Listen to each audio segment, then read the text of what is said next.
How do you know when you are called to do something or go somewhere? How do you decide if something is the right thing to do? Do you always know in black and white which path to take or which way to go in life? Or is it sometimes less clear? Does God leave some of the decision making to us?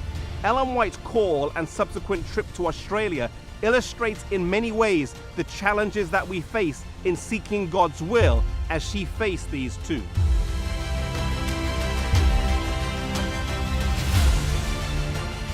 In 1891, the General Conference officers sent an urgent request to Ellen White to spend some time in the new field of Australia.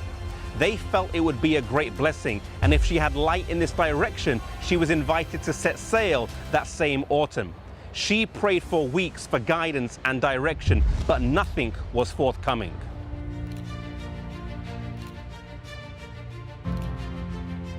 She was willing to go, even though it was a great sacrifice, as long as she knew that it was the will of God. But despite her prayers, she only heard silence. She said, "I have not special light to leave America for this far off country. Nevertheless, if I knew it was the voice of God, I would go." She had no light either way. In the absence of any clear light either way, rather than delay, she decided to go. Some have viewed her call to Australia as the result of politically orchestrated circumstances, but Ellen White never got entangled in such debates. She later said to her son Edson that she came in submission to the office of the General Conference, which I have ever maintained to be authority. This decision would prove a huge blessing to the work here in Australia, New Zealand, and the South Pacific, a blessing they are still reaping the rewards of today. Not every decision we make does God have to spell out clearly, and action is better than delay. Ellen White moved forward, and during her time here in Australia, they would establish a sanitarium and later a hospital, a publishing house, a health food company, a college, all of which would grow rapidly over time.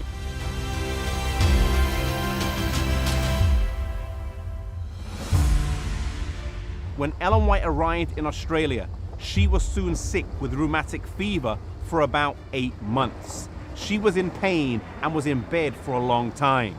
Despite her pain, she would continue to write in bed, but it got worse and worse, and it got to a point where they had to move her every 2 hours so as to lessen the pain.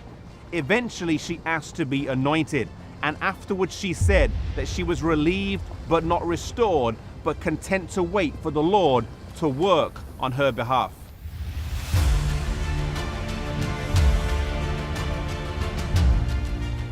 During this time, while lying on her back in bed, she spent a lot of time in prayer, and later on said that she wouldn't exchange this experience for anything in the world.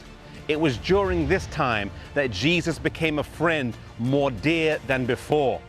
And one of the results of this experience was the writing of the book, The Desire of Ages, later on during her time here.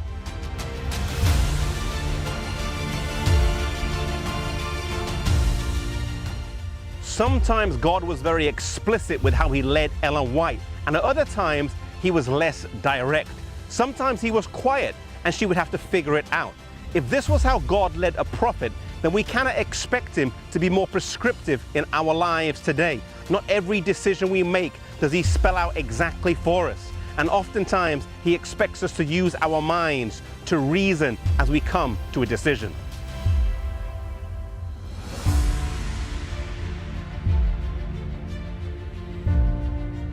God leads us in many ways, primarily through his word, through the wise counsel of friends, and through providential circumstances. Knowing God's will is a constant struggle and challenge that we face at the many stages in life that we go through. I pray that as you seek God's will in your life, in the decisions that you have to make, whether to go into ministry or not, what occupation to have, where to live, whom to marry, that as you seek his will, you may move forward decisively.